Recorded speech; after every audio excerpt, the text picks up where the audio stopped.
हाँ भाई, दोनों की कहाँ जाने की तैयारी हो रही है?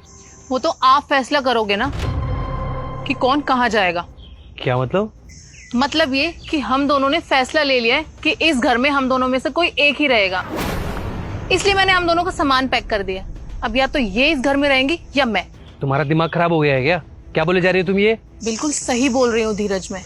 अब ऐसा नहीं हो सकता कि एक घर में तुम्हारी बीवी भी रहे और तुम्हारी माँ भी। अगर तुम्हें मुझसे प्यार है तो अपनी माँ को छोड़ दो, और अगर अपनी माँ से प्यार है तो मुझे छोड़ दो। अरे लेकिन जाना क्यों है और अलग रहना क्यों है? हुआ क्या है आप दोनों को?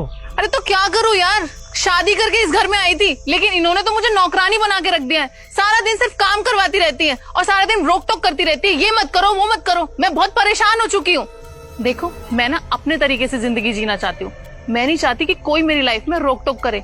अगर तुम्हारी मम्मी ऐसे रोक टोक करेंगी ना तो मैं तुम्हें भी छोड़ दूंगी। बेटा एक बात बता, मैंने इसे हमेशा अपनी बेटी की तरह रखा। कितना सोचती हूँ इसके बारे में, और देख तो मुझे घर से बाहर निकालने की बात कर रही है। बेटा मैं रोक टोक इसलिए करती हूँ ताकि इसे सारी चीजें समझ आ जाए। अरे कल को बच्चे होंगे, तुम्हारा परिवार बढ़ेगा, तो सारा परिवार इसे ही संभालना है ना। और बेटा ये कहती है कि मैं तुझ पे बोझ हूँ। देख बेटा, मैं तुझ पे बोझ नहीं बनना चाहती। अगर तू कहेगा ना तो मैं इस घर से चली जाऊंगी। अरे माँ, आप तो कुछ समझदारी दिखाओ। आप भी ऐसी बातें कर रहे हो और आपको लगता है क्या कि मैं आपके बिना रह पाऊंगा? देखो मैंने तो फैसला कर लिया है, मैं नहीं रहूंगी इस घर में अगर तुम्हारी ये माँ रहेगी तो। यार तुम पहले ना दोनों शांत हो जाओ। मैं तुम दोनों में से किसी के बिना भी नहीं रह सकता। यार आप दोनों ने तो फैसला कर लिया कि तुम दोनों अलग अलग रह लोगे, लेकिन मेरे बारे में सोचा कि मैं कैसे रह पाऊंगा? अरे मैं इतनी मेहनत कर किसके लिए रहा हूँ? आप दोनों के लिए ना। और आप दोनों ही मुझे छोड़ के जाने की बातें कर रहे हो। बेटा मैं नहीं जाना चाहती, पर तेरी बीवी भेज रही है ना, और मैं नहीं चाहती मेरी वजह से तुम दोनों में झगड़ा हो। तो मैं चली जाऊंगी तू कहेगा तो। प्रीति वो मेरी माँ है, उन्होंने मुझे पाल पोस के बड़ा किया है और मेरा फर्ज बनता है कि मैं उनकी सेवा करूं। और मेरी बीवी होने के नाते तुम्हारा भी फर्ज बनता है कि तुम भी उनकी सेवा करो। अरे भूल गए क्या पुराना टाइम? आप दोनों में कितना प्यार था। जब मैं बेंगलोर में था, तुम्हारी तबीयत खराब हुई थी ना, तो मम्मी ने तुम्हारी कितनी सेवा की थी। भूल गई क्या तुम वो सब?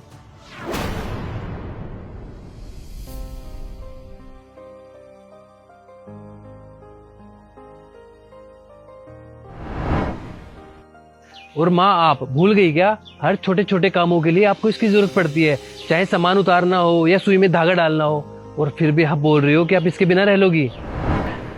अरे बेटा सुन ना, वो जरा ना मशीन की सुई में धागा डाल दे, निकल गया है। मैं जरा ब्लाउज सिल रही थी अपना।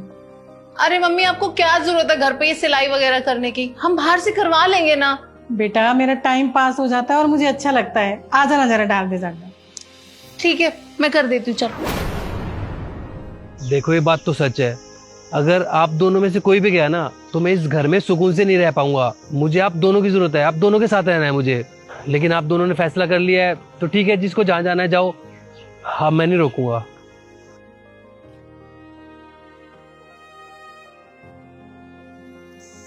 Mummy ji I am sorry, please मुझे माफ कर दो।